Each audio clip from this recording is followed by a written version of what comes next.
देखें जी, आज सबसे पहले तो कौम को बहुत बहुत मुबारकबाद हो, क्योंकि ये जीत इमरान खान की नहीं, आपकी नहीं, मेरी नहीं, ये पूरी कौम की जीत है।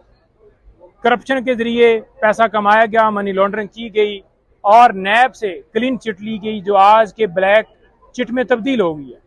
सुप्रीम कोर्ट ने जो फैसला दिया है उसमें उन्होंने वाज़ा किया है कि ये जो 50 करोड़ तक करप्शन जायज़ करार दी गई थी उसको ख़त्म किया जाता है। बर्डन ऑफ प्रूफ जो है वो नैब पे था, जो कि बहाल किया गया है कि जो बंदा करप्शन करेगा वो बताएगा। और साथ साथ जो मकसूद चपरासी और दूसरे अकाउंट उनके हवाले से ये जो अमेंडमेंट्स की गई थी वो भी बहाल की गई हैं।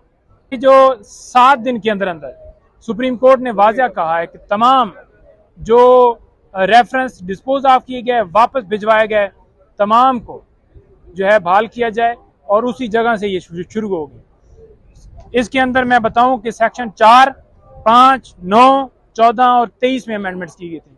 तमाम तरामीम जो हैं वो ख़त्म कर दी गई हैं। ये था कि तमाम केसेस जो हैं वो ख़त्म करवाए जाएं। इलेक्ट्रॉनिक जो वोटिंग मशीन है वो आपको पता है इसलिए ख़त्म की गई कि धांधली की जाए।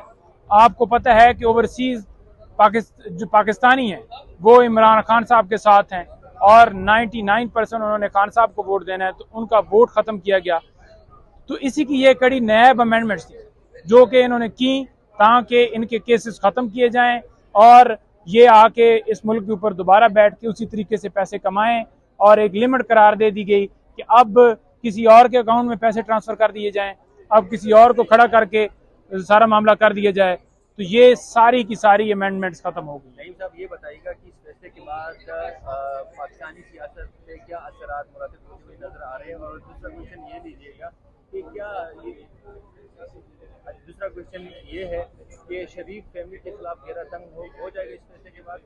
देखें, घेरा तंग जो है, बात ये नहीं है कि घेरा तंग की बात है। चाहे शरीफ फैमिली हो, चाहे जरदारी फैमिली हो, चाहे पीडीएम की कोई और जमात हो, चाहे कोई ब्यूरोक्रेट हो, चाहे कोई बड़ा ऑफिसर हो, जितने लोग हैं, जिन जिन लोगों ने अमेंडमेंट से फ़ायदा लिया, तमाम जो है ज़ुमरे में दोबारा आ गए और उनके लिए घेरा तंग हो गया।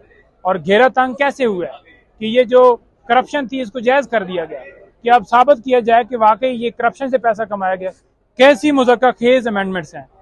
आज पता चला है कि ये चपरासी अकाउंट वो वाला मामला भी अंदर था, इसके अंदर तो, और 50 करोड़ वाला भी था, और बाकी एसेट बियॉन्ड मीन्स वो भी कि इनसे पूछे ही ना जाए। तो ये सारी अमेंडमेंट्स इसलिए की गई। खान साहब के ऊपर जो फायदा कहते हैं, कैसे खान साहब को फायदा है? बात यह है कि जो उनके ऊपर केसेस बनाए गए हैं वो तो हैं ही 50 करोड़ से नीचे के, तो फायदा तो उनके लिए नहीं है, क्योंकि उनके ऊपर जो केसेस बनाए गए हैं वो 50 करोड़ वो तो इसके अंदर आते हैं। तो अगर उन्होंने फायदा लेना होता तो वो कहते कि ठीक है, अमेंडमेंट्स ठीक है। उनको पता था 200 के करीब केसेस जो बने हैं। जब हुकूमत खत्म हुई, हमारी पहली मीटिंग हुई, खान साहब ने कहा कि अब ये लीगल जंग है और लीगल के साथ साथ सियासी जंग भी है, और ये मेरे ऊपर केसेस बनाएंगे। उनको पता था कि केसेस ऐसे बनाएंगे जो कि समझ से बाहर होंगे। आपको ये भी पता है कि जमानत इसी वजह से कंफर्म हो रही है कि खान साहब के खिलाफ कोई शवाहिद, कोई सबूत नहीं मिलता। अच्छा नईम साहब, ये बताइएगा जिस तरह नेब के हवाले से जो नेब तरामीम का केस काफ़ी अर्से तक चलता रहा, तकरीबन 53 तक समाअत हुई है इसमें।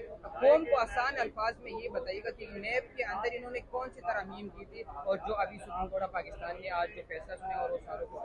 मेरे भाई, मैंने पहले आपको बताया है कि जो 50 करोड़ करप्शन नहीं, फेडरल गवर्नमेंट जो डिसीजन देगी, गवर्नमेंट ऑफिस जो फैसले देगी, उनको नैब के अख्तियारात से बाहर कर दिया गया था। यानी कि उनके डिसीजन करप्शन के हवाले से या कोई पैसों के हवाले से, एसेट बियॉन्ड मीन्स के हवाले से वो ख़त्म कर दिए गए थे। आज वो बहाल हो गए हैं। 50 करोड़ तक जो करप्शन है उसको जायज़ करार दिया गया था, उससे नीचे जो है वो केसेस ही नहीं चलाए जाते थे नैब के अंदर। उसको बहाल कर दिया गया कि जो अगर 1 करोड़ की करप्शन होगी, 1 करोड़ का केस होगा तो वो चलेगा। ये नहीं कि 50 करोड़ से नीचे वाली जो है वो केस नहीं चल सकते। दायराकार इसको महदूद किया गया था। अच्छा, तीसरा ये था कि इसके अंदर जो वाज़े तौर पर उन्होंने ये कहा कि जो फेक अकाउंट्स हैं उनके हवाले से, कि अगर मिसाल के तौर पर मकसूद चपरासी के अकाउंट में पैसे गए हैं, ठीक है, तो ये इनके ऊपर जुर्म बनता था कि आपके फैक्ट्री का मुलाजिम है जिसके पास पैसे नहीं है और आपने पैसे भेजे। इन्होंने इसको ख़त्म किया था, फेक अकाउंट्स को, वो बहाल कर दिया गया है। फिर बर्डन ऑफ प्रूफ क्या है जी, कि अगर करप्शन मैं करता हूँ तो नैब साबित करेगा कि मैंने करप्शन कहाँ से की। अब मैंने इंटो से की, बिल्डिंग से की, फॉर एग्जांपल मैंने कोई और किसी से रिश्वत लेके की, नौकरियों के मद में मैंने पैसे लेके की, तो नैब को समटाइम नहीं पता होता कि कहाँ से ये करप्शन की। उन्होंने तो देखना है कि इसके जो एसेट्स हैं, इसकी जो इनकम के जराए हैं वो कम है, इसकी ये 2 मशीनें हैं जो मौके के ऊपर काम कर रही हैं, लेकिन इसकी अकाउंट में करोड़ों रुपए पैसा कैसे है।